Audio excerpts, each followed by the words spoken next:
இது பொன்னாங்கண்ணி கீரை. இவற்றை நன்கு அவதானிங்கள்.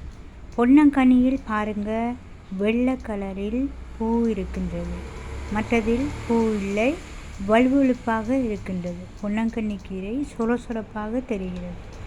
ஆகவே நாங்கள் பொன்னாங்கண்ணி கீரை சுத்தமாக்கும் போது இந்த கீரையில் இந்த புல்லும் வரும்.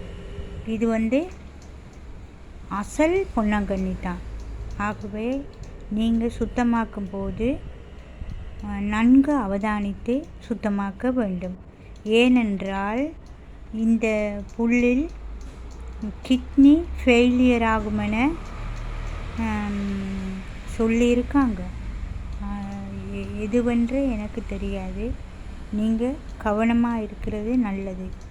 நோய்கள் வராமல் இருக்க வேண்டுமானின் இச்சிறிய சிறிய செயல்களை நன்கு அவதானிக்க வேண்டும். வணக்கம்.